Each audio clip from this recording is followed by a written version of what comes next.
And then Travis's reaction when he gets out is like, "You're making a fool of me." It's like, bitch, this isn't about you. What the hell? Yeah. Why do you make this about you? You absolute self-entitled, arrogant little dick. But he is fit, though. He is handsome. Oh, whoopty fuck. Sorry. All right, Mr. DeMille, I'm ready for my close-up. Are you not entertained? I am the Father. Face! I'll be back. Here's Johnny. Oh, hi, Mark. They call me Mr. Tibbs. I'm Batman. It's not the car. It's a silly movie I'll you, my pretty. To infinity and beyond.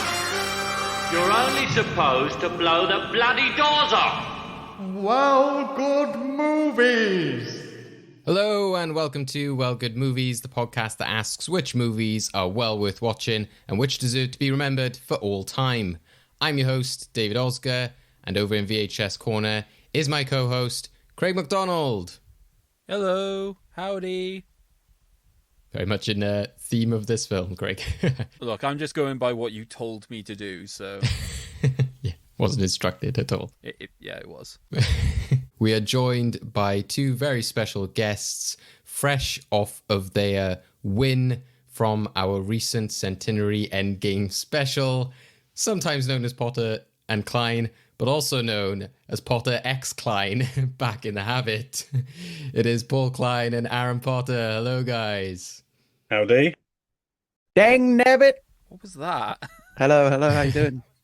That was my Jason Earl impression. He's always gurning at the camera and saying, "Oh, cheesy niblets" and stuff like that. Shout out for... Here you go.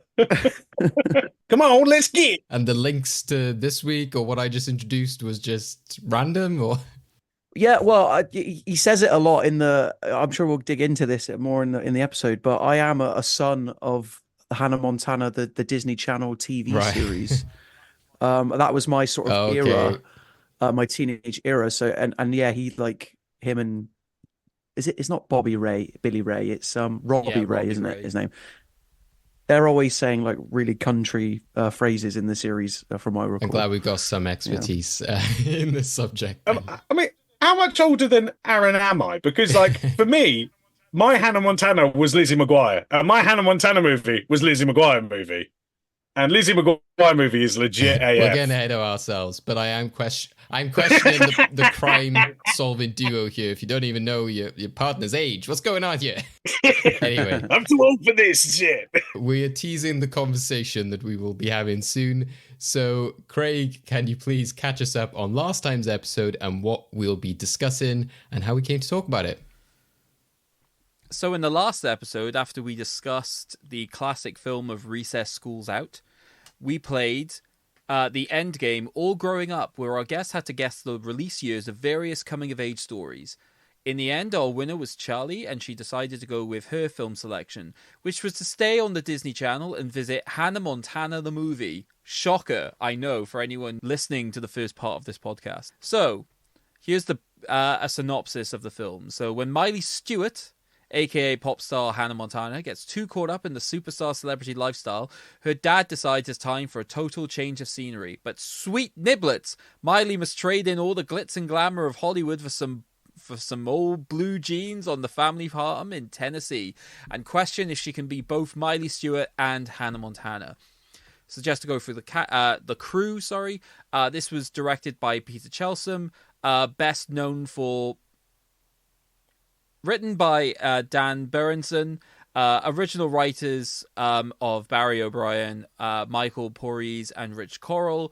That probably is going to be for the TV show, but I haven't quite looked into that specifically. This was edited by David Moritz, cinematography by David Hennings, choreography by Jamal Sims and Alison Falk, composer John Debney, and songs written by Taylor Swift and Miley Cyrus. So in the cast, we have Miley Cyrus as Hannah/Miley. We have Billy Ray Cyrus as Robbie Ray. Emily Osmond as Lily Truscott. Jason Earls as Jackson. Mitchell Muzo as Oliver. Moises Arias as Rico. Lucas Till as Travis Bodie. Vanessa Williams as Vita. famed character actress Margot Martindale as Ruby, and exciting to me and David, and I assume me and David alone, we have Peter Gunn as Oswald Granger, aka the villainous journalist of the film. So yeah, David, why is that guy special to us? I thought you were going to say aka Brian from Coronation Street. He's Brian from Coronation Street. I think there should be a separate, like, you know, sometimes we say there should be like corners of the movie vault, which are like for music or TV shows, that kind of thing. I think at this stage, there should be a tally of like actors from Coronation Street who appear in the films that we discuss. Yeah, because David just messaged me before I saw the film saying, I will be amazed if you can guess which Corrie actor is in this. I was like, oh, I don't know. Is it like Gail Platt's actress?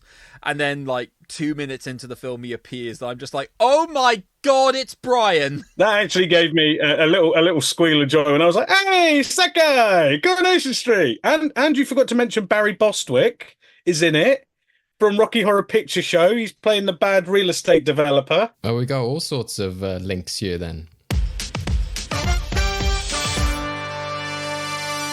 So let's talk all about Hannah Montana, the movie from 2009, and ask the question of whether it deserves the honor of a place in our movie vault. Our vault then encapsulates memorable movies for all time. So yeah, we've already discussed this quite a lot already, and it's very much tied in to some of the themes we've had already this year. We've talked about High School Musical right at the start of the year. Of course, then that led to more musicals with Rocky Horror. We've had a big Disney Channel theme, not just recently, but throughout the podcast as well, via High School Musical, but also last time with Recess Schools Out. So me and Craig have talked quite a bit about Disney Channel movies, so I'll go straight to Aaron as the only person here who hasn't been on this podcast talking about a Disney Channel movie. So Aaron, what is your experience with the Disney Channel and these types of adventures? Yeah, it's true because I hate to flog a dead horse, but Jackie Chan Adventures was exclusively on Fox Kids, as we'll all remember. So, but unfortunately, I was, unlike a certain ousted politician recently, I was fortunate enough to grow up with Sky TV. Sorry, Aaron, we already made that joke last episode. Oh, you did you? David okay. messaged me when he was editing it saying, do you want to have an edit about the election? I said, yeah, if you just want to put in a clip of me laughing. Yeah. I evolved from cable to Sky TV. Anyway, Disney Channel. But yeah. So like I said before, like I grew up with you name check Wizards of Waverly Place, Sweet Life of Zack and Cody, Hannah Montana, obviously. That's So Raven is one of my favorites. That's So Raven is great. Mainly because of the crazy face she makes when she has a vision and stuff. And hey, I've even got a bit of a soft spot for Corey in the House a little bit. Absolutely terrible. But I love that they did it. They were like, how do we make Raven's brother interesting? I don't know. Make him live in the White House. All right, then. Cool. Nice. Give him a vaguely Eastern European love interest and call it a day. All right. Awesome. But so yeah, I was slam bang right in the middle of this sort of like era and craze for my sins, to the point that when High School Musical came out, I was in secondary school, and everyone was just like, talking about that movie, singing it on the playground and stuff. And so yeah, I, in a way, it's kind of like when you joke about my sisters helping me with this movie, like I don't know why, like I was trying to work out when the Hannah Montana the series ended and when the movie came out. I definitely didn't see it at cinemas. This was my first watch of it, and I was trying to place where it comes canonically in the Hannah Montana show, whether or not it is in its own separate universe. But then the characters are all the same; they're played by the same actors, Jason Earls, who is far older than he looks, infamously or famously. But so yeah, I came into this strangely prepared, I'd say. Well, yeah, weirdly enough, actually. So Hannah Montana was between 2006 and 2011. So I guess that this did come out during the peak of Hannah Montana. Yeah. How that influenced story. I will explain the exact history of it in a bit. I'm excited to know more. Yeah. Because obviously, without jumping too ahead, but at the end of the movie, something happens. There's a Spider-Man 2 train moment, shall we say, which this movie blatantly rips off. We won't tell nobody. Oh, I have comments about that scene. Don't you worry.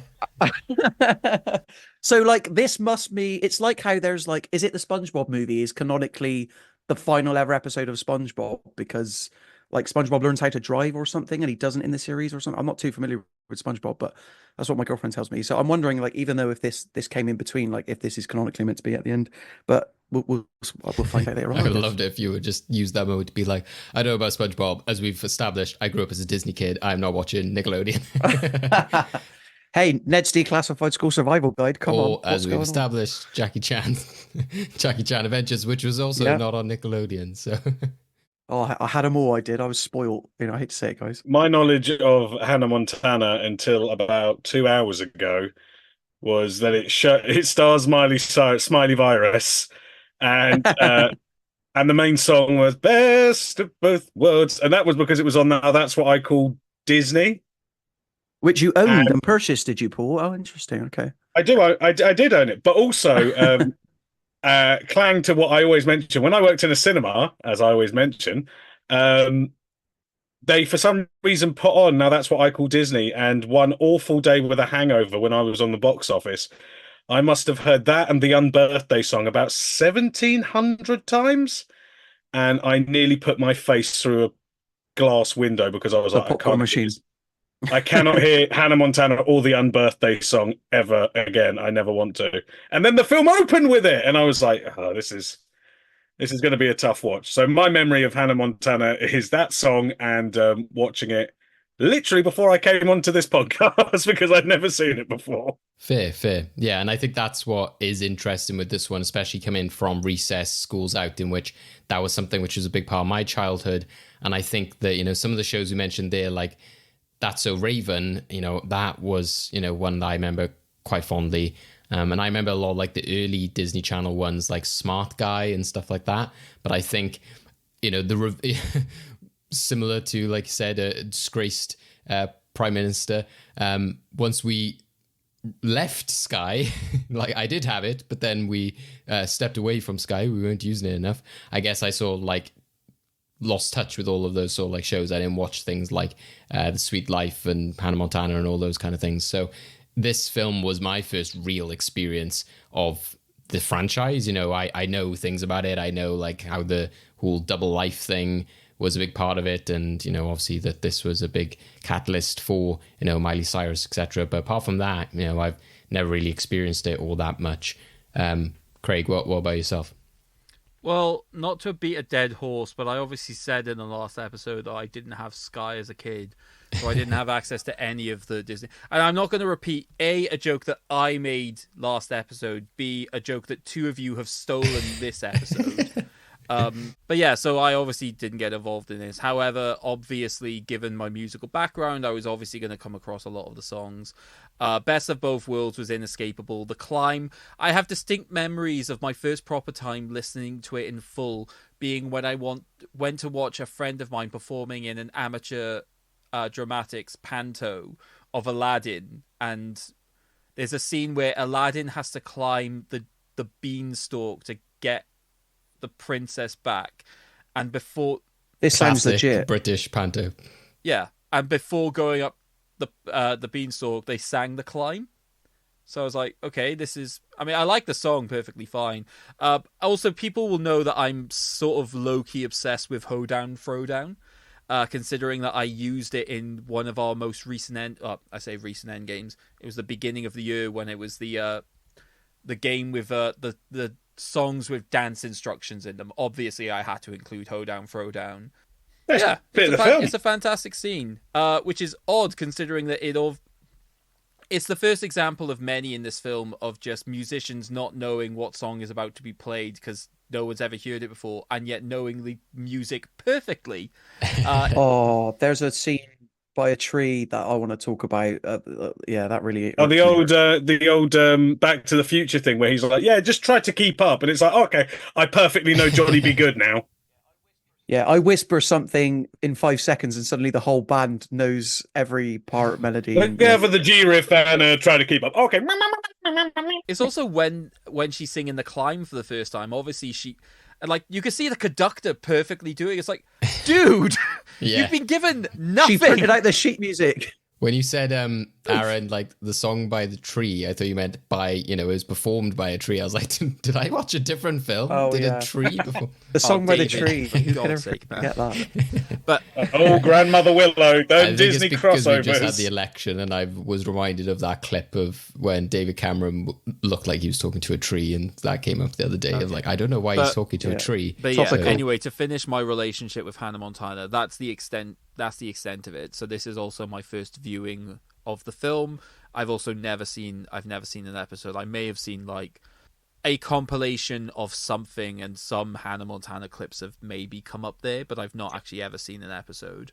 I have to say, I didn't come into this podcast expecting to be the foremost expert on Hannah Montana Again, this evening. this is Especially why not we having seen brought the you. film. We assumed this would be the case. Do you know what I mean? I understood the assignment, as Gen Xers say today or whatever.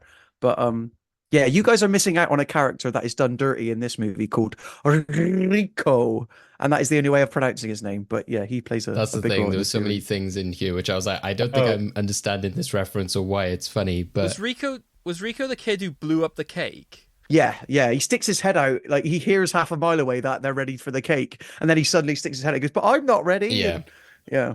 So is that like in the Lizzie McGuire film where there's just no mention of her girlfriend? It's just her and Gordo, and it's like, where's what's her face? Where's Lelaine?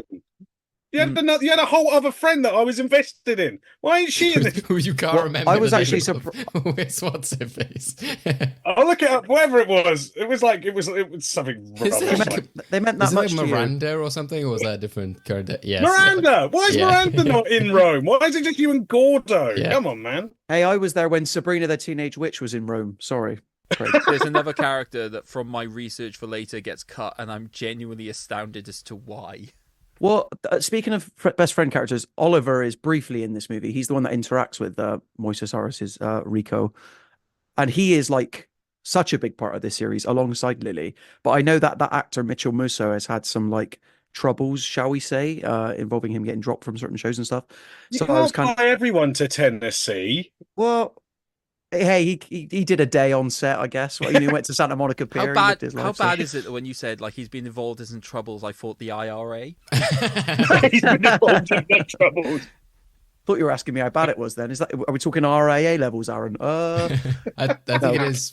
To be clear, though, like Craig said, that we got Aaron on as a Hannah Montana specialist. It was fully intended that, we don't know what the chain of movies will lead to, but I was thinking, okay, there might be something, a bit chaotic or quite fun that these guys will come on to discuss following your Endgame victory. Didn't expect this, but I do love the kind of like trilogy of Rush Hour, 21 Jump Street, Hannah Montana, the movie. It's like, what kind of synergy is between those? I don't know. But obviously, there's a bit more between the first two. So a lot more random one with this. 21 Jump Street, Hannah Montana, both based on a TV show. True. Yeah, you there has go. been those connections. Rush Hour had a TV show made. It was Ah, terrible. It's all coming together.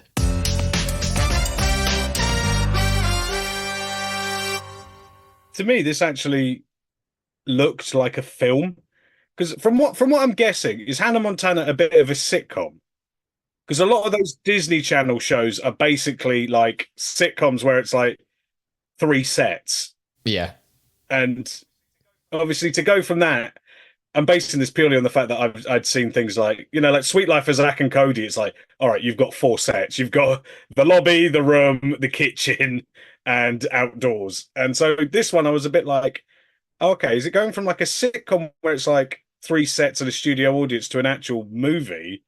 I was like, actually, this looks like an actual film, which I did think was quite surprising because no offense to some of those, I was about to say High School Musicals, no offense to those Disney Channel films, they do just look like very long TV episodes. Yeah, exactly. Yeah. Sort of jumping off this point, like I always remember, like, I was double checking this. I caught the end of Lizzie McGuire, never seen the movie, but like Disney Channel original movies, that's good to hear. Sort of have a reputation for being a bit mid. Johnny Tsunami back on board. we all like a bit of that.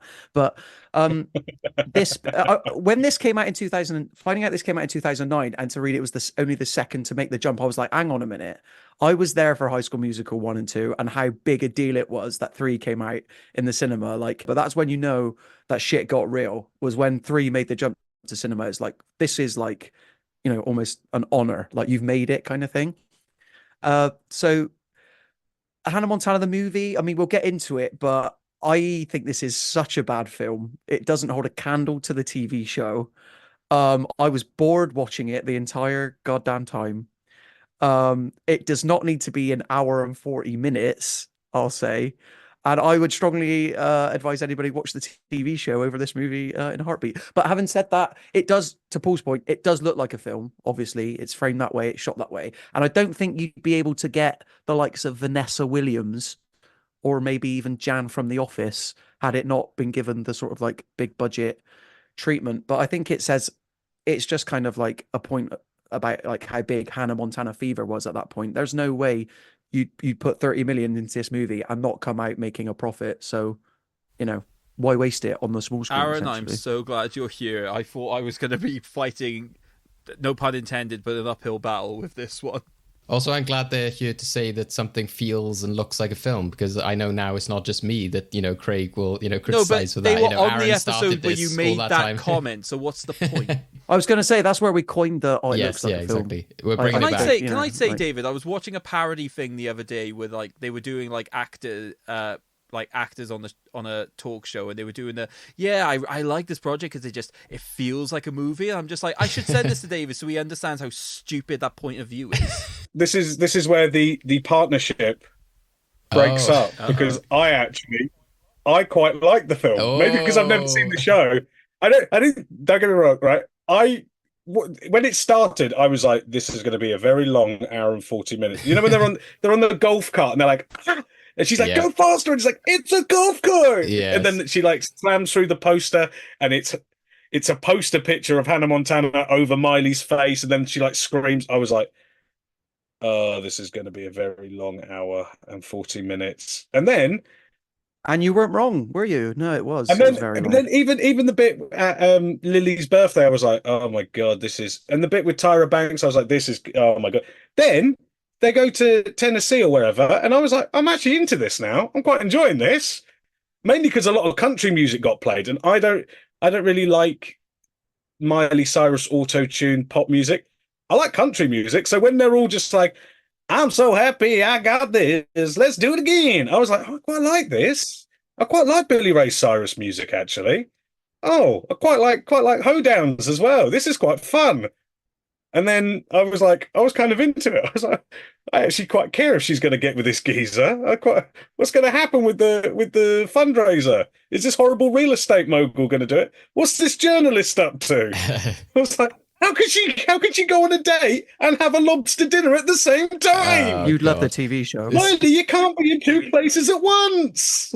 The whole like country kind of going to Tennessee stuff does kind of like, at the moment there's the whole like country popularity, which, is like, even though it's always been a big popular thing, it's like now it's having a moment, especially because it's like Beyonce, etc. So it kind of feels as almost as if like Hannah Montana or this like movie should like have that resurgence to like, coattail on the whole country stuff. Because there were bits in this film, apart from when they're singing country and stuff, in which I was like, you know what, it would be quite fitting right now if they did, there's that recent song where it's just like, talking about whiskey, and then it's just like another toe whiskey. I was like, that'd be quite a jam in the background of this, like, little traveling scene, or just have like the Beyonce song in there. A song about whiskey on a Disney Channel film. Exactly, that's what I thought. I was like, that would be quite funny. I think it would be funny, but also you can imagine why that's never happening. No. I do have one question about the show. Does anybody in the show ever figure out that Miley and Hannah are the same person? Because she's just wearing a wig. Like, if my friend gets a haircut or dyes their hair, I don't suddenly go, "Who are you?" But everybody's, it's the Superman thing, right? And you kind of just have to buy into it. But here's where that sort of mythology, the movie doesn't follow its own rules. Because to quickly answer your question, in the pilot episode, I believe Lily finds out that Miley is Hannah, and that's the sort of like springboard for the series. And then I think it's series 2 where Oliver finds out, and then he sort of gets brought into the group, and it's about how the three of them sort of like balance the whole like, okay, when she's wearing a blonde wig, people don't know that it's Miley. If that's the case, then why, when the blonde wig is on Lily, are you worried about covering her face? Because surely that wig is enough to make, okay, she won't look like Hannah Montana, but like it's sort of like the wig is enough apparently. I just don't get it. Like it's not like, you know, like I used to have hair and then I shaved my head. I didn't walk into the living room. My son just went, "Who are you? There's a stranger in the house." Like if I put a wig on, I still look like me. She still looks like Miley Cyrus. So she's just what I just Miley Cyrus in a blonde wig. What I like about that duality is the final scene at the concert or whatever, where she takes her wig off and some random guy takes away her like gem encrusted microphone for just an ordinary one, as if he's like in on the, I know what's going on here. I know the vibes. You need this one right now. This is a Miley microphone. Or he was just really stuck up and was like, "You don't deserve this." You know? He's like, I feel betrayed. I'm taking this away. He was a roadie, but he was like, "Hey, I roadie for Hannah Montana, not for no Miley Stewart person. You get your commoner hands away from this." Oh, just please let me know what I could rant about the concert scene, because I've been sitting on this for a while. Also, I don't. Again, I'm going to have to ask Aaron as our expert. Why does she want the best of both worlds? Like, I'm not being. I'm not being funny. If I could have skipped high school and just been famous, I would have done it. Like, yeah, but she doesn't get to skip high school. She has to balance. Yeah, but why? I don't know how she's touring the world and also making it to science class at 9 a.m. every morning. But why? Like, I know that there are pitfalls of being like a child star and a teen sensation, and it can mess your head up. But I'll be honest with you, going to high school can mess your head up. And I feel like I would, if I could sing, I would much rather have just sung to millions of adoring tweens than ever having to sit through. And this is how we do Pythagoras theorem. I'm like, no, I'd rather be on stage. I don't care. I do not. I would never pick also, I'd be like, you know, if someone's like, "Did you do your homework, Miley?" I'd be like, "No, I'm Hannah Montana. Get away from me. I'm not doing this." The problem as well, I think, is that in this film, the type of star that they make her as well, there's just the very big kind of like issue of like money, in which they're like, "Oh, we need all this money. We need to raise all this money. On this guy like Hannah Montana to like come and like get all these people here to help us raise money." It's like, or she could just give you the money. You know, like I'm sure if she's that rich and she's not living this lifestyle. That would have been my point at the final concert scene. I'd be like, wait, hang on. Hannah Montana, you've been Hannah Montana the whole time. And she'd be like, "Yeah, I've been Hannah Montana the whole dang time. Why are we giving money?" Yes. give your money. You're rich. Why are we paying you? You're the bloody person on the farm. Well, I think the whole like Hannah Montana like not knowing whether it's her thing does come down to like my kind of like issues and thoughts about it, is that I think that as somebody who like hasn't seen the series, that obviously there was some elements of it of being like, "Oh, okay, I'm just don't understand some of these jokes or these references and things like that." But I think that, again, we talked about last time with like Recess and stuff like that, that they, you know, some of these films have an expectation to have a sort of jumping on point, that there needs to be some establishment that people who haven't seen it or aren't aware can still enjoy something without having to be fully in the know. And I don't think that this film is like that. But I think the problem to me is that it doesn't kind of like encapsulate that theme of like balancing her life well enough. From what I've seen of the series, it's the kind of chaos of her having to like balance that and be this huge like star, and the fact that she's like quite a clumsy, you know, crazy girl in real life. So a bit like what you were saying, Paul, is kind of like, well, why do you need to be Hannah Montana? You know, like what is the difference here? I think that the Clark Kent Superman thing, I think, works. And a lot of people have said, you know, throughout the years that, you know, he hides himself not through just a pair of glasses, but actually just in the way that he presents himself, the way that he kind of like, you know, stands and acts. And, you know, it's that kind of like making somebody think that they would never be you. I didn't see that there was like enough of a difference between the personalities. And I think because... Are you having a go at Miley Cyrus's 16-year-old acting talents Yes. and range? Yes. But no, Yes, I think it's just although... the film itself just doesn't kind of like... The whole story is about like, oh, she's like taking advantage of her like life and she needs to go back to her roots. But I just didn't feel like it kind of presented me with that as enough of a dilemma, showed me both sides clear enough. So, yeah, you know, I think Oh no, she's fighting Tyra Banks over a pair of Yeah. shoes. We I better will take say, her. She needs the two bits I like the most. One, you know, when she wakes up the first morning and she's like, I'm going to get Hannah Montana back, and she's like picking the eggs and stuff, and she's feeding the chickens. Anyone else notice she came in like a wrecking ball? Yes, I When thought. I was like, yeah. she's digging all the thing. I was like, she come in like a wrecking ball. I thought that. I was like, is this the inspiration for that? Yeah, that. And also, she like by the end of the film, I did quite like Hannah Montana, Miley, whoever, both of them, neither of them. But at the beginning, I was like, you're kind of a dick. And the bit where she's like huffing and being rude to just like townsfolk are like, oh, it's really good to see you again, man. And she's like, yeah, and then her grandma's like, you might be able to fool your dad, but I'm basically was like, can you stop being a dick, please? It's my birthday. I was a bit like, no, actually, grandma's right. Like, sorry that you don't get to rub elbows with Tyra Banks and whatnot. But you know what? Also, she lost all her prized plates. Yes. Let's give the woman something. That was a ridiculous amount of clumsiness on her father's part. I was just like, for God's sake. I despise that. Yeah. Oh, Hey, I would have acted similarly if I found out that Jan from The Office was also in this movie. I would have lost my. to be fair, that reminded me of. Did anybody else ever see a very famous episode of Changing Rooms? Where a woman, the teapots. the teapots, Yeah. a woman had a prize collection of priceless teapots, and they were like, let's hang them on like floating shelves that were held up by like the tiniest bit of twine. And then when they went in, and not like on they the came side, out of the ceiling. in the middle of the room. You know? I completely shattered. Oh my God, that's all I could think of. I was like, it's Changing Rooms all over again. Yeah. I But was like, Linda Barker, you've done it again. What's going on? But I think, yeah, it's just the fact that they bring in like the country stuff. I think like you said, Paul, I think that is where the film does gets into its groove a lot more. It's a lot more fun from that moment on. But yeah, I just don't feel. I think that the film is also grappling, and it seems to want to, have its cake and eat it too kind of element as well, of being like, do you want to have the storyline be kind of like, oh, her life is too chaotic and she needs to get back to her roots? Or do you want it to be like, oh, we'll embrace both sides kind of thing? It's like almost the end of the film seems to want to do that. But, I think Craig has had enough time to kind of stew on his thoughts. So, Craig, what is your initial reaction? I think the family are hypocritical, if I'm honest, and I think that it makes the entire nature of the film also seem hypocritical to me, because what ends up happening is everyone towards the beginning is just like, oh, Hannah Montana is just completely taken over. You need to get back to Miley. You need to be able to get back to grasp of this. She goes into the countryside, and then what happens eventually? Oh, we can use Hannah Montana to basically get the money, and everyone thrusts the idea that she should be Hannah Montana onto her.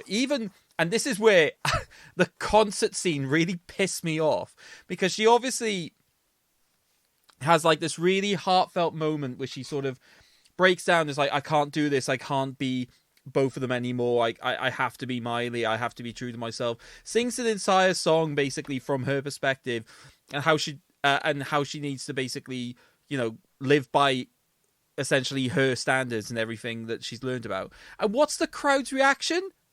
Be Hannah. Be Hannah again. Continue being Hannah. I just sort of envisioned in my head, it was just like, but I've just told you that it's really taking a toll on me as Miley being Hannah, and everyone's just going, put the fucking wig back on. Put it on. Put the wig on. We don't like your true self. We like fake Hannah. It reminded me a bit as well of, because there's the whole thing of like, this is who I am. And in Justice League, the cartoon, there's that moment where Lex Luthor is like the Flash for some reason. Yeah. He's like, I finally get to know who the Flash is. And he takes the mask off. I have no idea who this is. That's what I thought everyone at that crowd must have been like. They're like, oh, it's that girl we don't know. It's like, it's just. Yeah, it's not like they took the bat cowl off and it's Bruce Wayne. They'd be like, oh, Bruce Wayne? Yeah, They're like, exactly. Oh, a random brunette. Who just looks exactly like it. Because the other things as well is that obviously Robbie Ray is just like, oh, you need to be Miley. And then she books that date on the same time as like the dinner with the mayor, etc. He's like, no, you need to be Hannah. It's like, dude. But also, like, what's the guy's name? Like the one that she Travis, yeah. He wound me up as well, because like that entire revolving door scene, which at first is just okay, this is the typical joke that I expected, but then it gets like they're going slow-mo as like they show the people who've just discovered her with the wig. But it's like they would have gone through those doors about like 4 or 5 different times. There were so many people in that door as well. The little girl, Travis, Miley. And then Travis's reaction when he gets out is like, "You're making a fool of me." It's like, bitch, this isn't about you. What the hell? Why do you make this about you? This is absolute self-entitled, arrogant little dick. It seemed very forced. That but kind of he like. is fit though. He is handsome. Oh, whoopty fuck! Sorry. He is Havoc from X-Men. He's MacGyver, and he can ride a horse. As I was watching it, I was like, "Is this Havoc from X-Men?" I was like, "I'm pretty sure it is." And as I was watching this, I was like, because it didn't strike me as much in the X-Men films. But it is kind of like the Disney Channel must have seen him and were like, oh, you know, because like it was like he was made of clay or something. They were like, and put the dimple in the chin. Like somebody must have been like there with a chisel, kind of like the perfect Disney man. You could cast him as a live action version of any animated Disney prince, pretty much, like, and get away with it. I want to say, but just on the subject of like slow motion, the Santa Monica scene where Hannah has done dirty to Lily by turning up at her 16th birthday is like they try and make that more emotional than it actually is, because when they're like far apart and Lily's like moving through, even that's in slow motion. Like she's been, I've been betrayed. I'm like, what is going on here? Why is this in slow motion? Such a big betrayal. It's not though. It's not because it's her day. Because she shows up at the end and she goes, "I thought you were mad at me. I can never be mad at you." Yeah, I know. Good character. You were leaving like you were mad at me. I'm sorry that I thought you were mad at me because you left like you were mad. That's why I thought you was mad. I kept saying it's your birthday and you were leaving.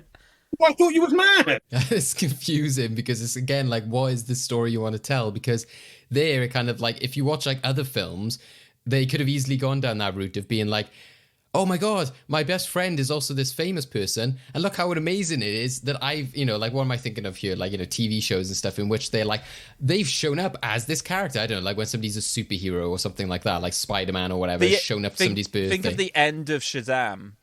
Yeah, you know, like that kind of thing. It's, you know, they are grateful that, you know, like they have got this dual life and then they've like brought this amazing character or person to make their party even cooler. Which, yeah, I understand the other side, which is like, you've taken away the attention from me. But one, I shouldn't have been thinking of that. It should have been that the film didn't even make me think of that alternative.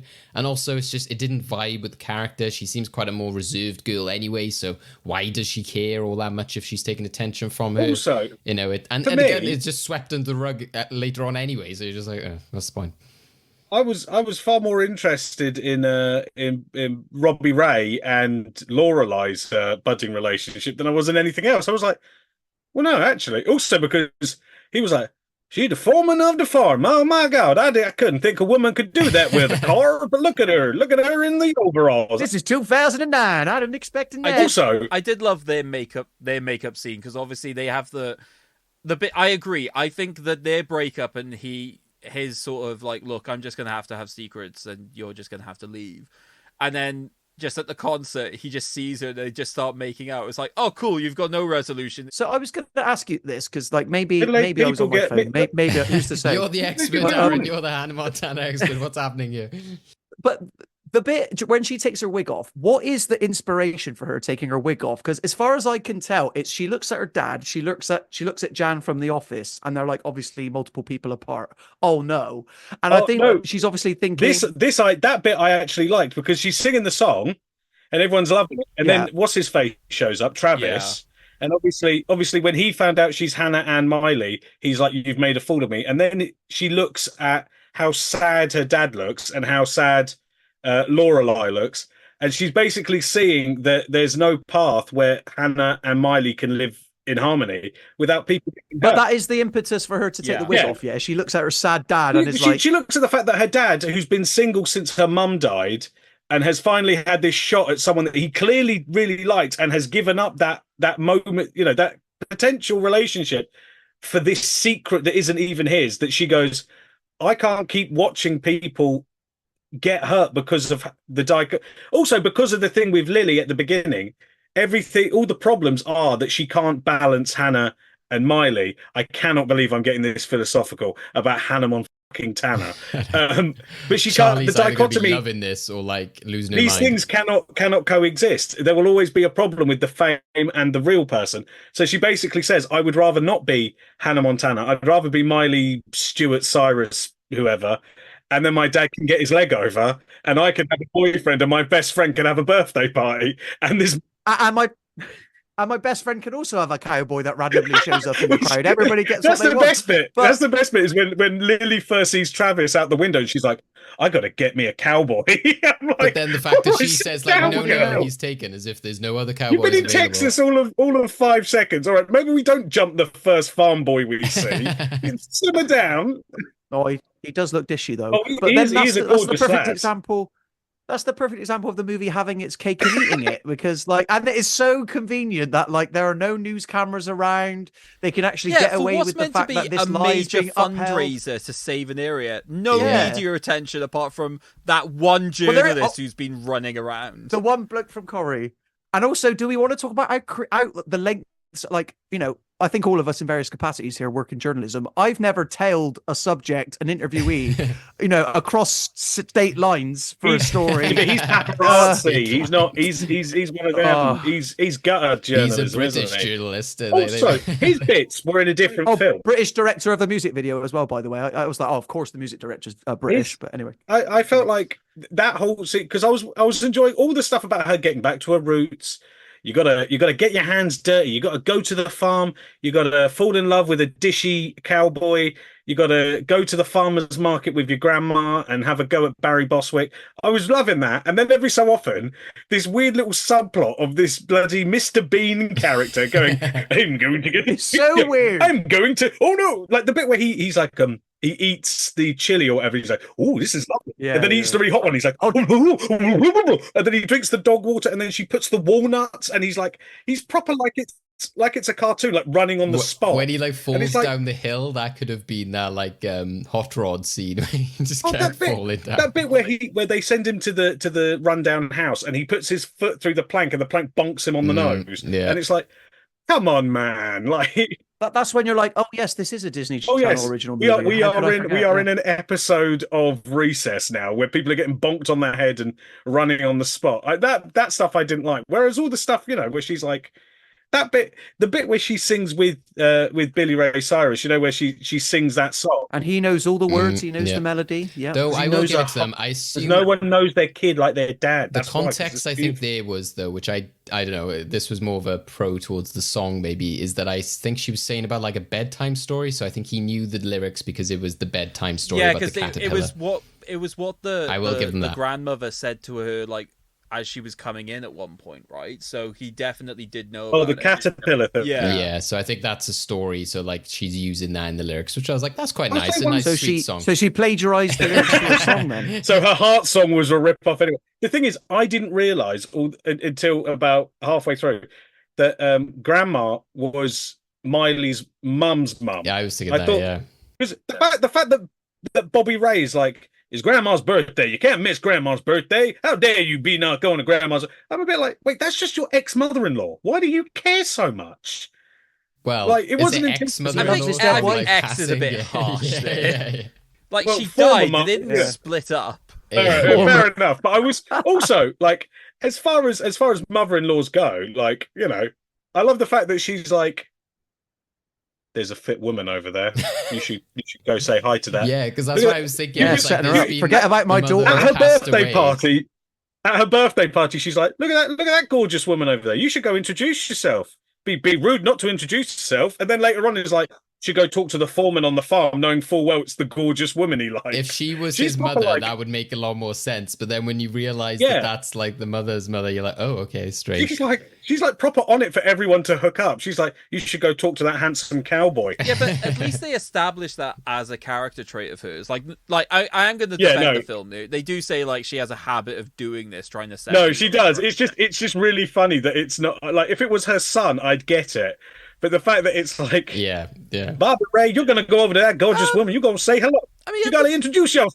I mean, at the same time, I do think there are a number of stories in which say, you know, if like the married into the family had been single for such a long time after death, I think even they could be like, okay, right? I respect the fact you obviously still care about, but come on, you've got to live your own life. I think there is enough sort of elements there. But also, what can I You're just a say? good-looking guy. You got a nice cowboy hat. Go get a girlfriend, man. Come on. What can I say? Margot Martindale is just based. That's where, again, to go back to the whole kind of like morals of this Miley Hannah thing. And again, I'd be interested to know what Craig thinks based on his issue with the concert and stuff, is that to me, it's kind of like the whole cake and eat it thing, comes up here again, but it's the sort of like the problems of having this whole like, do you want to live a real life or do you want to live this like famous life, and how is it affecting people? So I think the example there like works really badly for me, because I appreciate that the dad is just kind of saying like, I'm gonna have to sacrifice something for what I want, but I'm like, it doesn't quite work, because what he is trying to get is something which is more achievable through her not being famous. Do you know what I mean? Like, to me, it's kind of like, surely like her not telling people about Miley and like living this normal rural life is an easier way for you to be with this woman, not like this more elaborate, crazy way in which it's kind of like, oh, well, we'll just pretend that she's not Hannah Montana and then I can have this like normal rural life. It's like, or you could just tell people and then that's how you get around it, kind of thing. It just seems weird to me. It's like the alternative to it, which is like, if everyone knew that she was famous, it's just kind of like, well, that would be even worse, because then like that woman would be hounded and that kind of thing. So it's like, it just doesn't quite work for me in terms of the struggles and the things that is causing her family conflict. Seems to be like the pros are more on what she's already doing. I think the problem is with the film, as much, and again, I did quite enjoy it, is that I think it still follows the basic setup of a sitcom episode, which is there's an issue, they overcome the issue, everything resets at the end. And the problem with that is that films shouldn't really do that. And if this was the finale, if this was like Hannah Montana series had ended, they were not doing, a bit like weirdly Sex and the City ended, and then they did 2 movies, and the movies finished the stories. If they did that with this film, then her being like, I'm actually Miley Stewart, would have been a good ending, because it's like, right, well, but because it resets it so that you could do another season where she's doing the I can't be Hannah and Miley, oh no. But really, the ending of the film is, I'm not Hannah Montana, I'm Miley Stewart. And then she and Eva, and then the end would be she just has to merge the 2 lives, and she can't, Batman it forever. She has to actually pick a side, either do the music and be Miley. But it kind of does want to reset. And also that little girl being like, be Hannah. If I was Miley, I'd be like, did you not just hear the song? Yes. I was like, was anybody, was the sound off? Yeah, this I'm is not doing exactly it. my point, right? Yeah. Be Hannah. I think you're right. It is something is that the fact that the series is designed to continue, right? And this came out like slap bang in the middle of it. I think it wants to again have its kick in. We'll establish this. Don't you worry, guys. But the hoedown, really good. What can I just? The movie's just rub it, like, isn't it? Like, even as a fan of the series, like, I don't know what Craig's issues are, mainly from the concert scene. But my issue is like, I feel like we're giving this movie way too much credit. Like, this is probably the most intellectual debate anyone's ever had about should Miley Stewart be Hannah or not. I still enjoyed it because like, and you guys said like, Paul said like, oh, when they got to Tennessee, it started getting good. I was like, what the hell is happening right now? This is just a series of montages. Yes, yeah, it's true. How can we cram in an album's worth of songs and call it a scene, essentially, and then get away with it? It's really bizarre. It is a cool time capsule in the sense that I feel confident in saying that 2009, when this came out, obviously Taylor Swift still very much a country music icon, but Hannah Montana was probably a bigger name in 2009 than Taylor Swift was.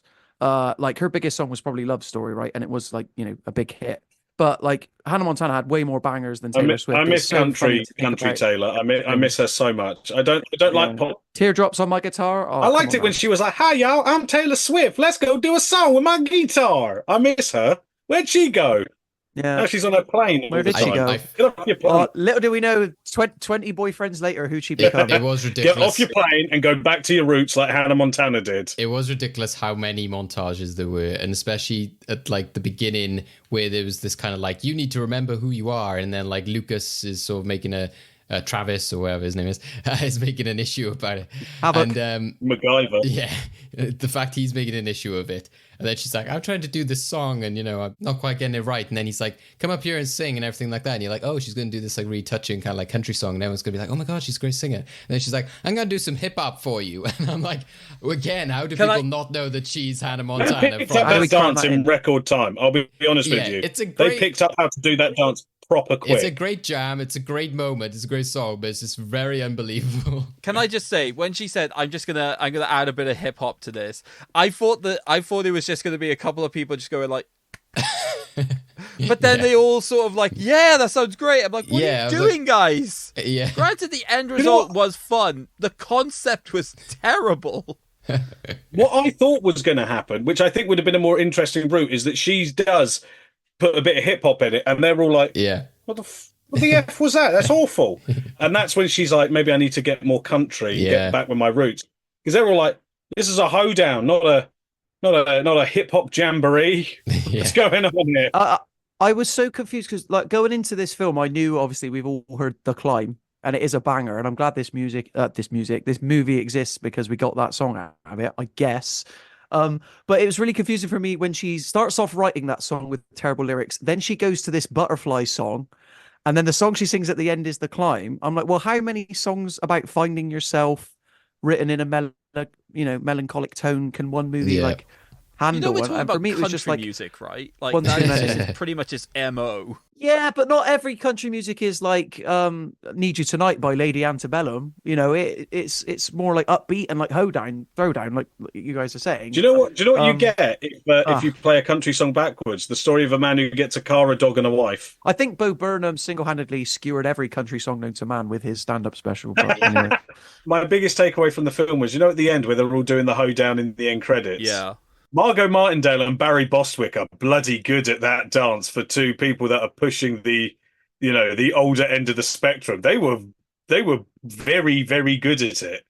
Is that very like flexible. the credits thing where they're like popping and stuff, or was the I was like, God, they're really good. They can really dance for two older people. That's just speaking of. I was going to say that's what I've come to expect from famed character actress Margot Martindale.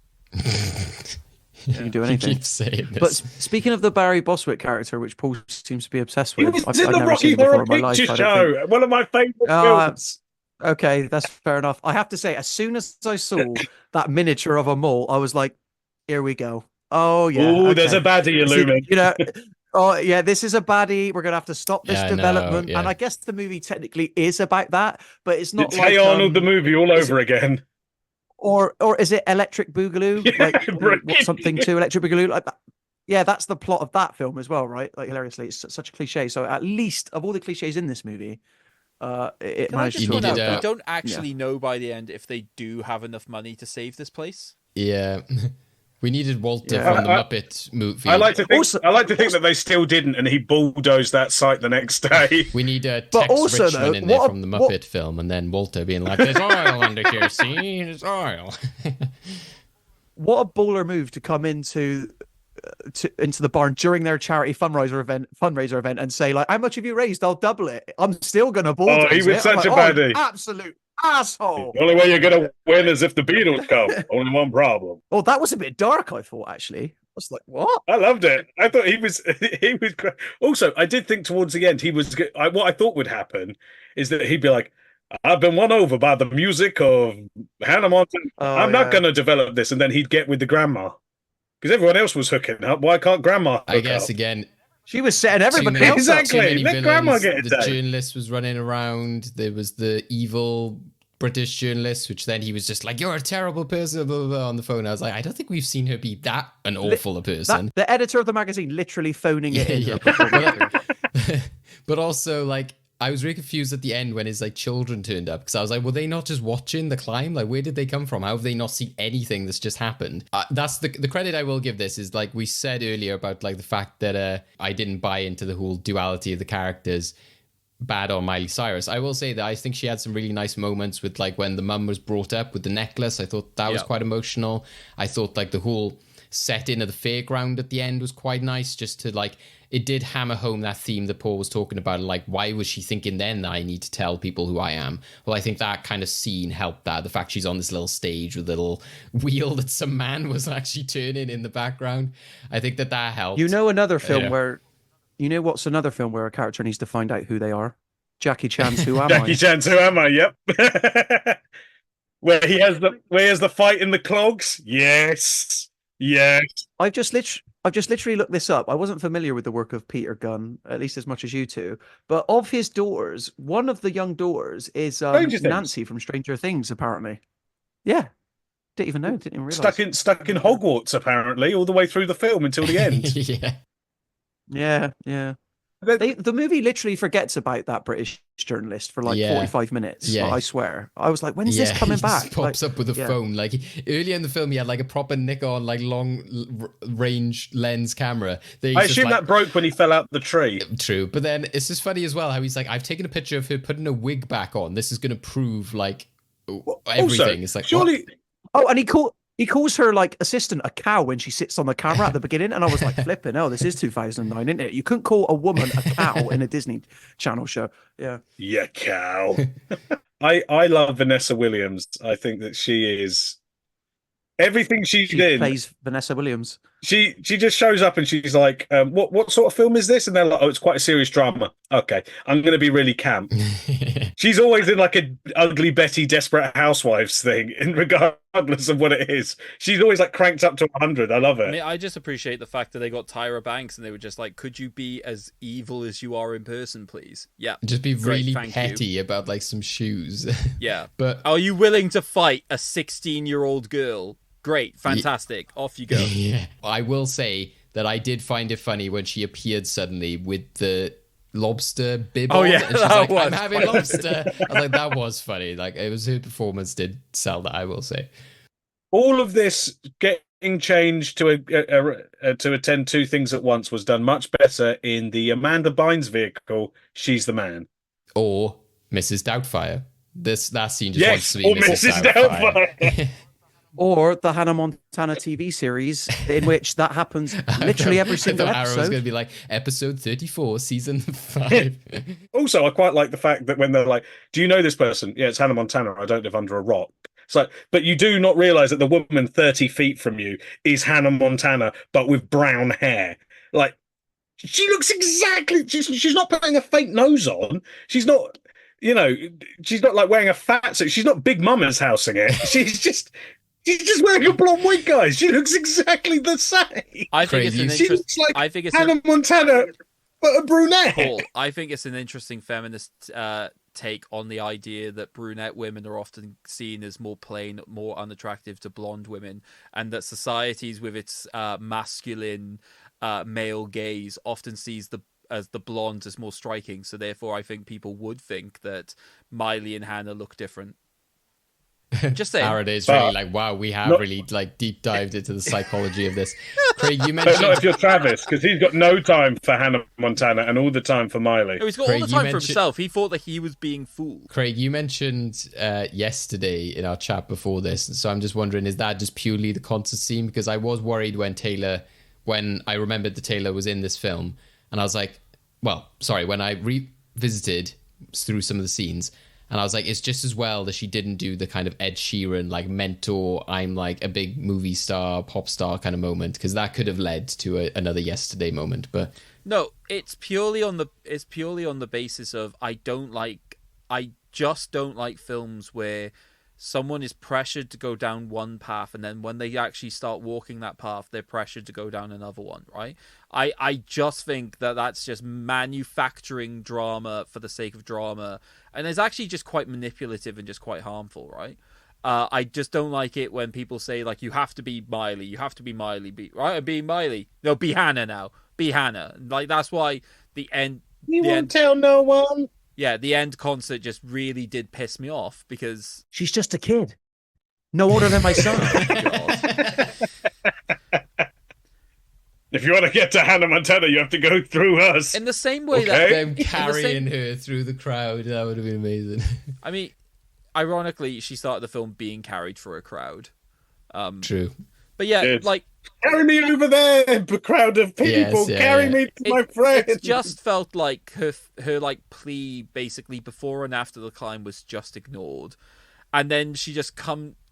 But also, it annoys me just how quickly she like adopts it as well. So they basically say, "Yeah, be Hannah," and she's like, "Okay." She's out singing another cheery song, and everyone's like, "Yay!" Yeah. Basically, she says that she's hurtling towards a mental breakdown, and they were like, "Don't kill the cash cow." It's the literal equivalent of people saying, "Hey, have you tried not being depressed?"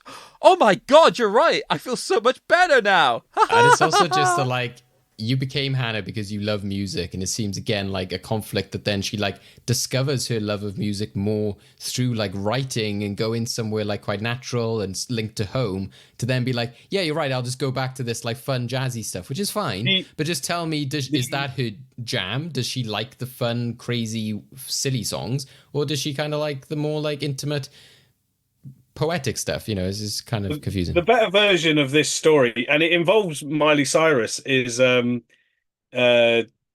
Black Mirror episode she's in, where she plays a pop star that's put through the manufacturing thing, and at the end she breaks free of it, and she's doing like grungy music to like tiny crowds, but she's happy doing it. And really, that is better than Hannah Montana movie because it's got a pure ending.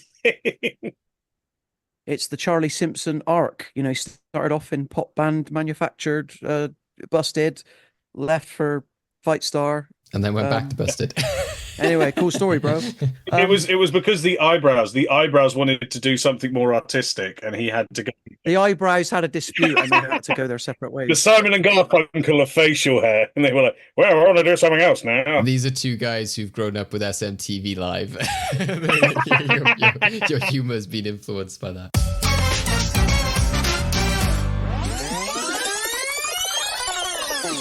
Okay, take those cassettes, rewind them, and play them again, because it's time for VHS Corner. So, I'll be talking you through some of the behind the scenes of this film, and probably answering a couple of the things that we've been hinting at throughout this. I will warn you, the final thing I will be talking about is kind of dark, so I apologize in advance. So, during its opening day, it managed to gross $17.4 million, which ended up being or at least at the time, I don't know whether this is still true, the biggest opening day gross ever for a live-action G-rated movie. Now, there was a lot of discussion about whether or not this was going to just be a theatrical release, or if this was going to be released straight to Disney Channel. Both Miley Cyrus and Billy Ray Cyrus expected the film to be released in theaters, because ultimately they didn't want it being just an extra long episode of the TV series. There was a discussion between this film and another film as to which would be released theatrically and which would be released on Disney Channel. Obviously, this film won the theatrical battle, but it managed to take the place of Wizards of Waverly Place, the movie. So that ends up being released on Disney Channel while this got a theatrical release. Whether that's the right move, it's up for you guys to decide. There is one scene with various family members of Miley Cyrus ends up showing up, and that is the hoedown scene. So when Miley joins the crowd on the dance floor, her real life sister Brandy Cyrus is the bleach blonde dancing to the left of her, and also has her little sister Noah Cyrus dancing by Miley's grandmother in the film. That grandmother being played by esteemed character actress Margot Martindale. So there was the song "Backwards," which is used in the film, it originally had different lyrics and ended up having to be rewritten, because originally the verse said, you get your mind back, your nerves back, your first heart attack back. It ends up getting changed to, you get your mind back, your nerves back, your achy breaky heart back. Can anyone guess why they decided to go with that particular lyric? Yep, it's because it's a Billy Ray Cyrus reference to his most notable song, Don't Achy Breaky Heart. Now, we need to talk about the placement of this film with regards to the chronology and specifically what is going on. Because despite the fact that there are new love interests for Miley, Billy Ray, and also possibly Lily, none of them appear in the final series of Hannah Montana. So specifically, this was released between series 3 and series 4, I believe, and like the fourth series is the final series of the show. That's because what was meant to happen was that this was meant to cap off the show. This was meant to be the final piece of Hannah Montana media. But the Disney execs, as they were making this film, and as they were in like the actual sort of filming stages, they couldn't re-script anything, renewed the show for one more series. So it basically meant that, yeah, that's why they had to sort of just go back to the beginning of everything again, which is stupid. But what's even stupider is the fact that they fully wrote the Dolly Parton character, who is Miley's godmother, Aunt Dolly, in the TV show. She had a role in this film. It was fully written.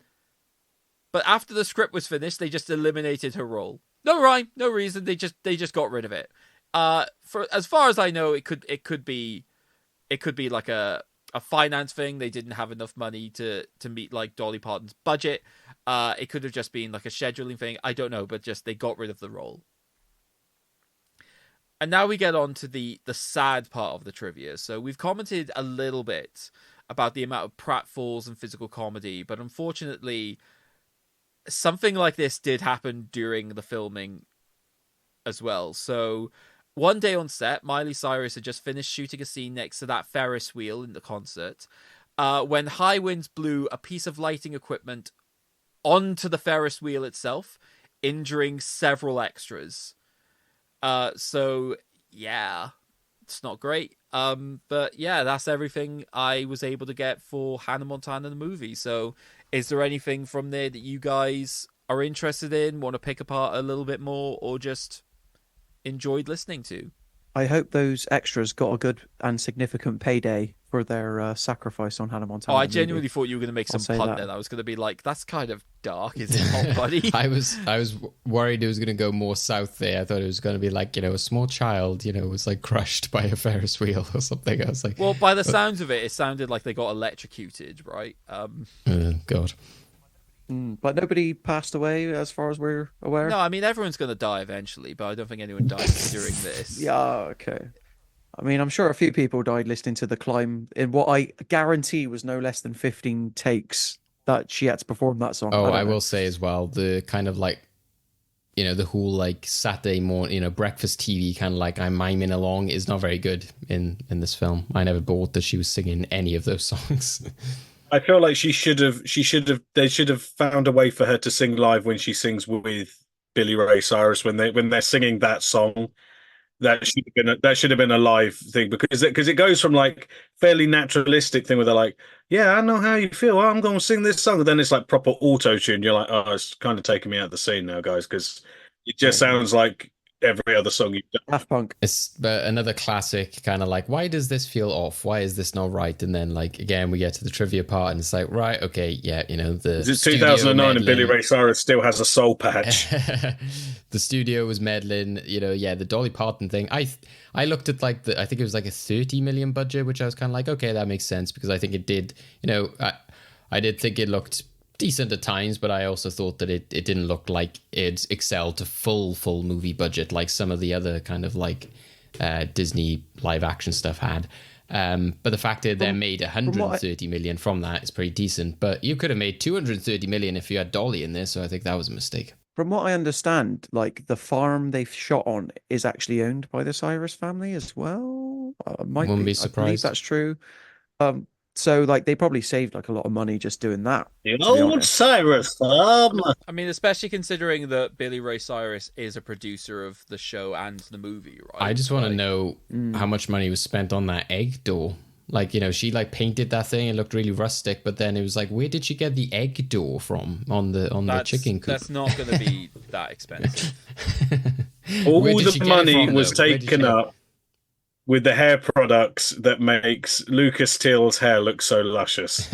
That's where the budget went to that and to securing Margot Martindale stays on set to deliver some gravitas. Yeah, they needed to make sure she didn't go like rob another bank.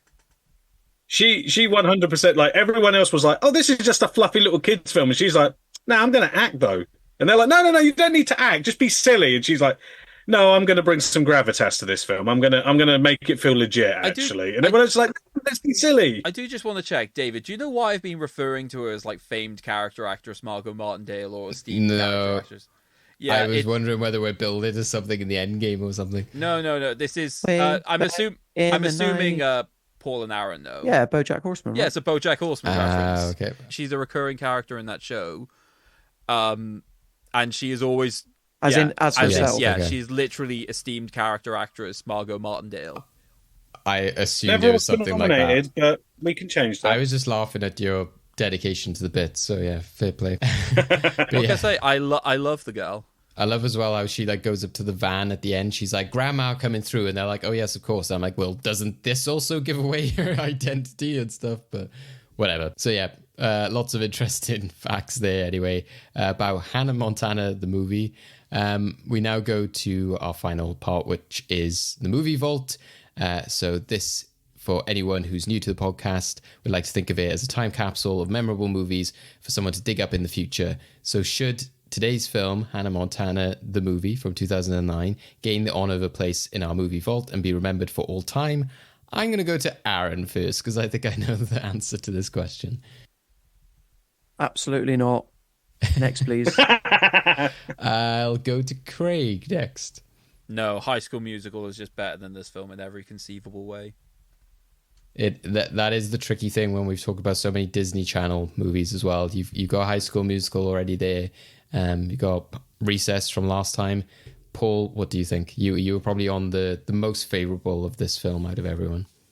I surprisingly enjoyed this film, but I don't think it deserves to be remembered for all time. It's not reinventing the wheel. It's not like a Princess Diaries or a She's the Man or a Freaky Friday or a Mean Girls, where you're like, oh, actually, this is actually quite an interesting film. This is actually doing something interesting. It's just it is what it is. It's Hannah Montana the movie. Like, it's fine. And if you were a 12-year-old girl in 2009 that used to, would sing into a hairbrush Best of Both Worlds, then probably it was a big deal. But I mean, like I said, I saw it just before I did this podcast. I enjoyed it. I did laugh. I laughed at it, but it's not like anything great. Like if I hadn't done this podcast, I probably never would have watched it, and I don't think my life would have been any less. Fair. Sorry, Miley. And sorry, Charlie. So it's funny that I think this film, whether again, like it changes through like having watched it or kind of like having that sort of female perspective. But yeah, unfortunately, we were not captured by Hannah Montana, the movie, this time. So not into the movie vault. Do you disagree? Let us know. But now it is down to our final part of the episode, which is this week's Endgame. We're in the Endgame now. Okay, Endgame time. So this is a game very lovingly called The Best of Both Worlds. However, the inspiration for this game did not come from watching this film. It actually came from when I was watching an episode of Hell's Kitchen. So a lot of celebrities obviously want to try and live the best of both worlds, right? They want to necessarily excel within their acting career, but also have some form of side hustle. So when inevitably their life comes crumbling down and they get no work, they have something they can necessarily fall back on. Or a lot of them necessarily take a lot of the money that they use from their performances and actually put it into a business. So I thought it'd be interesting to see how many of them are notable. So this is very much just a very standard quiz where the answers are either going to be various different actors or the actors' businesses. But what I'm looking for will be very clear on the question. So, yeah, this is probably the most standard quiz I've done, but I've just been quite interested by the subject matter. So, are we clear on the rules? Yeah. Fantastic. This will be a fastest to answer, so I will need you to come up with some form of buzzer. So, Paul, if I were to go to you, what would your buzzer sound like? Hi, y'all. Okay, so we've got hi y'all. Aaron, what would your buzzer be? Niblets. Oh, Jeez. Okay. But we need to know what it is that we'll be playing for. So as always, we'll be deciding the film for next episode based on this game. There are 3 suggestions in front of us today. So I think we'll start with Aaron. Tell us a little bit about your film. The film I am putting forward today is from 2013. I would describe it as heady, philosophical, and probably a good source of intellectual debate, as we've had here today for Hannah Montana, the movie. I don't know if I want to say much more than that. It features a standout central performance from one of our best actors as well.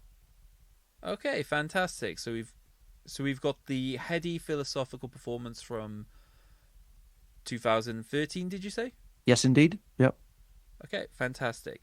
Let's go to David next. So when I was thinking about a film that could link to this, I was thinking about some of the story elements here in Hannah Montana, and I thought about the fact that she's living a double life, and I thought like dual personalities, and I started to go down one avenue, and there was definitely some ones I could have chosen in which, you know, there's characters who are going through tumultuous times, you know, trying to play 2 different characters, and I thought, wait, no, we're going down Showbiz Avenue. We can't go down there again. So I quickly veered away from that. And I thought, after coming away from recess, school's out, I wanted to jump back onto the animation train and suggest a film from a studio, which I've been trying to get on this podcast for a very long time. I think it's very much needed to be discussed. The theme and sort of link here is that much... with this film, you've got the idea of like the 2 personalities and the 2 lives. This kind of takes that in a different kind of view, in that our sort of lead character has like, you know, a transformation. You see 2 versions of that character, but it's through different means and not so much just like 2 different personalities, but it's depicted through age. And I think that's throughout this film. It's also a romance. And yeah, I think it would be a great watch, which is from 2004. Okay, so we've got David's animation from 2004. And finally, we go to Paul. So mine is sticking on the music theme, as well as the kind of sort of film that people would maybe deem, the horrible phrase guilty pleasure, or a film aimed at a tween girl audience, but I personally think is a modern classic from the year 2000. Okay, so we've got the tween film from 2000. Okay, which of those is going to be the film we discuss next time? We'll have to play the game to find out. So, are you ready for the Best of Both Worlds quiz? Jackie, 100%. always okay. Okay, fantastic. So I'll start with a question related to why I decided to go for this game in the first place. So Danny Trejo has a chain of Mexican restaurants. Can anyone tell me what the name of that chain of restaurants is called? Hi, y'all. Paul? Trejo Food. That is incorrect. Oh, it would be a good name though, because it's like Trejo Food. Come on, man. Danny, call me. We'll talk business. Okay, Aaron, any guesses? The only thing I can think of, I'm sorry, Sweet Niblets, is it must be something related to his machete character, because you chop things up with a machete, I guess. Not usually onions, but I don't know. Machetes, burgers. There you go. Okay, that is incorrect.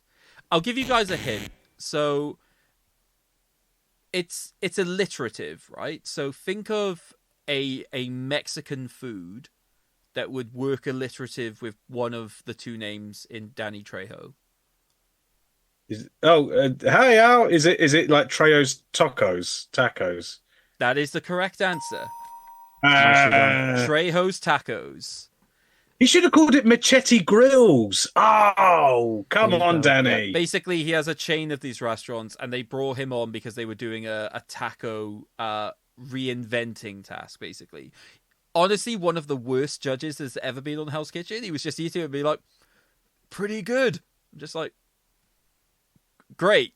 What's good about them? He's just living life. Danny Trejo's happy to be there. Yeah, every now and then he would say something constructive, but I was just like, dude, you've got to be critical, please. Anyway, on to question number 2. So, there are currently, as far as I'm aware, 2 co-owners of Reddit. One of them is the rapper Snoop Dogg. Which vampire actor co-owns it with him? Sweet Niblets. I'll say Aaron? Nicolas Cage. That is incorrect. Damn it. So, Paul, the ball is in your court. Vampire actor. Oh, hi, is it Wesley Snipes? That is incorrect. Oh. I'll give you a hint again. Think of films that did not do so well, but have a particular memed phrase about it. Hi, Paul. Is it Jared Leto? That is the correct answer. Yep, Jared Leto is one of the co-owners of It's Reddit. Morbin time. For anyone who wants to know why I despise Reddit, I don't really know what else to tell you. All right. Question number 3. Which Avengers actor, and when I say Avengers, I mean like Marvel's The Avengers. I don't mean like the weird like 1960s sort of British. Ray Fiennes. Yeah, I don't mean that one. Which Avengers actor, despite his overall popularity and wealth, still moonlights as a house flipper? Sweet Niblets. I'll say Mark Aaron? Ruffalo. He seems like the real homie type. That is incorrect. Hi, y'all. Paul. Is it Jeremy Renner? It is Jeremy Renner. Yeah, he strikes me as the type that's like, I'm going to get this house and hopefully not get run over by my snowplow. Sings, acts, does house straight. Yeah. He's a busy guy. And a ploughman. That's why he's not got time to do much Hawkeye, and that's why he's only in them for a couple of scenes, because he's a busy guy. He's not got time for this shit. Yeah. It's also why his series was set at Christmas, because who's doing up their house at Christmas? It's the only time we can get Renner. He's a busy guy. Okay. Question number 4. You ready? So, Carmen Electra has a series of home fitness videos. However, in order to be able to do the exercises, you need to be able to have something in your home that she also sells.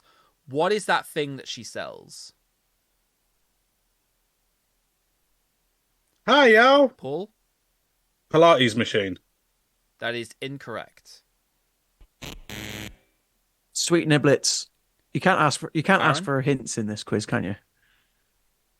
I give hints Okay, after the first one. each of you have given an answer. I will say just a hula hoop. That is incorrect. So the hint that I'll give you is I'm just going to say the name of a film that should get you on the right track. Think of Showgirls. Sweet Niblets. Aaron. Is it like a pole? Just a pole? I'll give you that. It's a stripper pole. Yeah. Okay. Oh. So that is the correct answer. Pole fitness. Yeah, she sells. Yeah, because I mean, I know lots of people who do. Yeah, no, it's very big at the moment. Yeah. The whole pole fitness. There was a very pole fitness popular. society at my uni. Yeah, same. But I also know. Were you the president of it? Show us some moves. This is an angle I was not expecting to go down this. All right, are we ready for question number 5? Yep.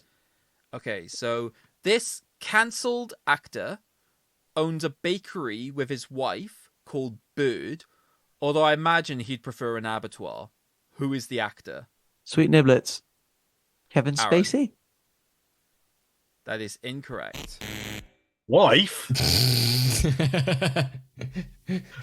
Abattoir. Hi, y'all. Yep. Couldn't remember. Paul. Is it Army Hammer? That is the correct answer. Now he sells Did you timeshares. see that interview with him the other day? And he was just like, the way he was just like, oh, I said this one thing, and then like everyone's saying I'm a cannibal, and it's like, what? How would you even say that? Like, what? Where did this come from? It's just the way he's like joking about it. It's like, why does this make me think you're a cannibal? Yeah, he said exactly what I imagine an actual cannibal would say. Yes, exactly. Yeah. I'm not a cannibal. I've never eaten anybody. What? No. What? We all No. thought Shia LaBeouf was the actual cannibal. Not the case. Yeah. Actual cannibal Shia LaBeouf. Okay, we ready for question number 6? Yep. Okay, so Clint Eastwood, he owns a particular type of sport club in Carmel, CA, America. So when I say a sport club, I don't mean like a team. I mean like an actual sort of building location thing where you go and play a sport. What kind of sport club is it? The type of one where punks don't come around. I am loving the variation of like beard rubbing that these guys have got going on. Especially from Aaron, who doesn't have a beard. Hey, I'm trying my best. I feel like I've gone first the past couple of times and I've left it wide open for Paul, so my strategy has changed. I'm holding off. I can't think. Okay, I'll give you a hint at this point. Think of a very stereotypical old person sport. Sweet niblets. Hi, y'all. That was Paul. Is it a golf club? It is golf, yeah. Yeah, I like to play golf. I was going to go bowls. All right. Couldn't get the ball next to the other ball. Let's all go on the bowls green and toss the old balls. Question number 7. Who is the owner of the comic book store Jay and Silent Bob's Sweet Secret Niblets. Stash? Yep, that's Kevin Aaron. Smith. Come on. Comic book And man. that is correct. Ayo. Very quick off the mark there. Lumpman and Chronic, come on now. Okay, question number 8. Which actor owns a company whose primary focus is cleaning up after oil spills, presumably because one of his most prominent films involved him living in nature? In nature?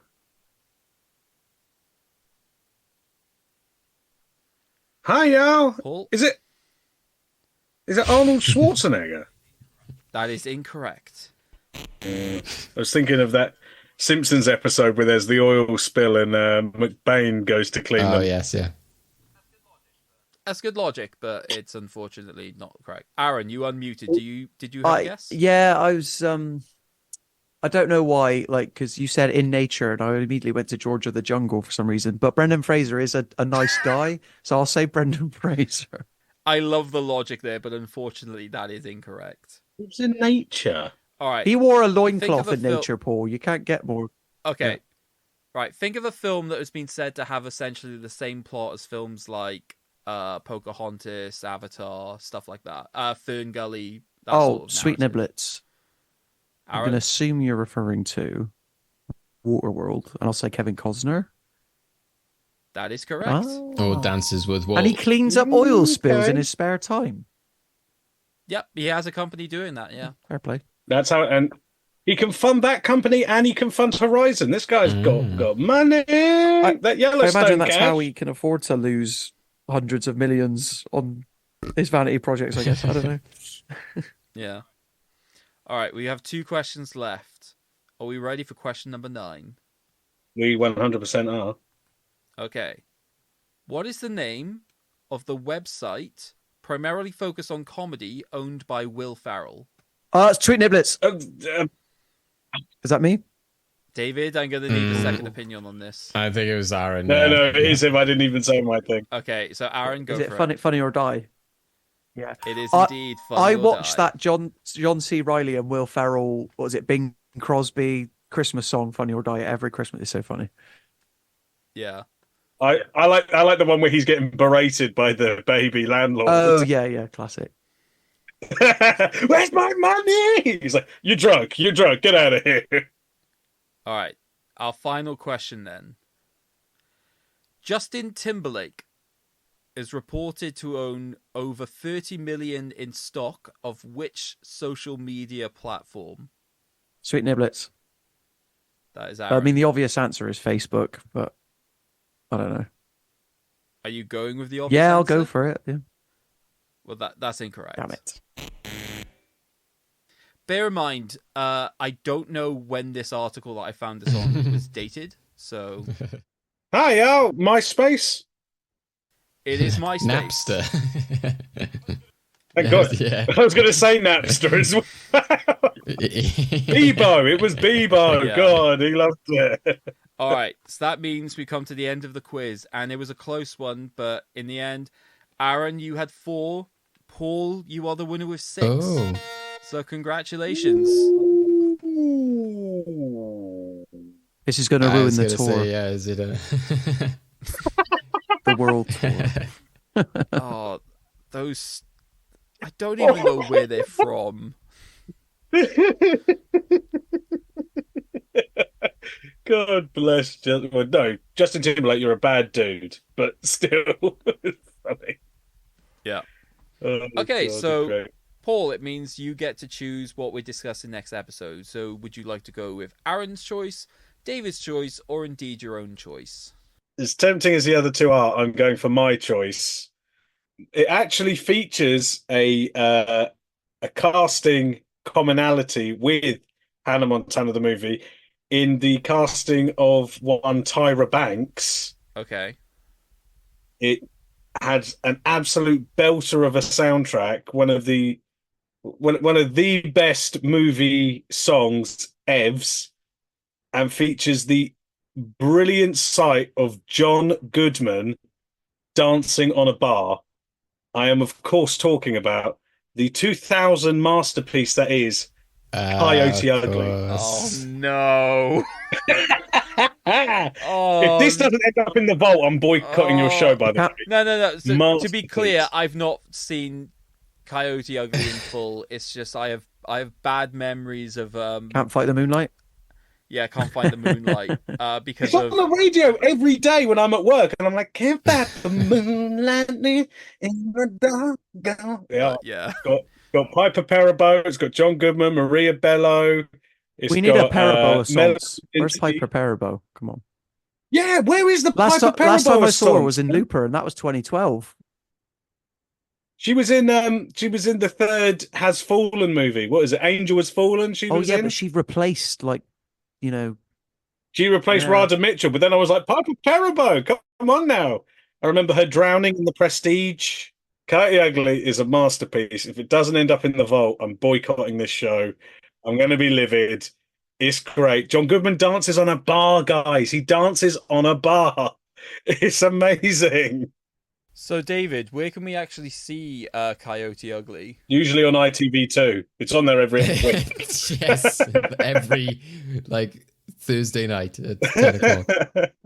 Surprisingly, you can find it on the place you would find all children's entertainment, Disney Plus. So thank you, Paul, for continuing our theme of supporting the mouse. But if you can find it in my DVD collection and on ITV2 every other week. VHS recording from ITV2. So if you don't have Disney Plus, however, you can still rent it on Apple TV, Rakuten, Amazon, Sky Store, and as Paul has mentioned, you can catch it on places like DVDs and Blu-rays, etc. Go and find it, and yes, join us. Support your local library. Ask for a copy of Coyote Ugly. I always say support physical media, but I like support your local library. That's a great one. And I live next to a library, so I'll let them know that Aaron Potter supports them. There you go. So yeah, go check out Coyote Ugly if you want to carry on the chain of movies with us. Are we still on the showbiz wagon? I don't know. We'll see where Coyote Ugly leads us. I don't think this is showbiz. This is literally cloning a bar. How dare you? It's now a chain of bars. There's one in London. Yes. There's one in Cardiff. Yeah, but again, I'm not... One's just opened near me in Bristol as well. They're everywhere. See? Yeah, we're part of the machine now, so... You could see Piper Perabo live. Okay. She needs her Brendan Fraser moment. She needs her whale. Where's her whiplash? Let's get her an Oscar. Come on, guys. Hannah Montana to Coyote Ugly is still quite a change. So well done for that, Paul. I can see Miley going for it. I'm not gonna lie. It genuinely makes it look like we've been a bunch of perverted males. It's like, so this is a film in which there's a load of young girls that we can't sexualize. Here's one where we can. And John Goodman. Yeah, we'll focus on John Goodman. Goodman. Adam Garcia is dishy as hell in Coyote Ugly. He is very handsome. I was kind of like, when was the Flintstones out? This isn't the Flintstones, is it? Right. Okay. Well, thank you both for joining us. It's been a very fun and really deep conversation. We've got really into the philosophy of Hannah Montana during this and also the lore through Aaron and his deep knowledge of the Disney Channel. Thank you for that, Aaron. And thank you, Paul, for your suggestion there. You guys continuing your strength in Endgames as well, following your win. We hope to have you back on again soon. If anyone who wants to sort of follow your guys' work, you can catch their socials down in the description. Or, of course, you can go catch their other episodes they've been on with us, talking about buddy cop films and also taking part in the Centenary Special. Craig, anything last from yourself? All I can say is pop it, lock it, polka dot it. And the rest of that song. Cool. Right. Well, thank you everyone for joining us. Go do the climb, and we'll see you in the next one. Bye-bye. Y'all. Bye, y'all. It ain't about how fast you get there. To keep up with the latest episodes of Well Good Movies, you can listen to us on all your usual podcast outlets, including Apple, Google, Spotify, YouTube, and more. Don't forget to follow us, subscribe, and rate us where you can to keep our podcast growing.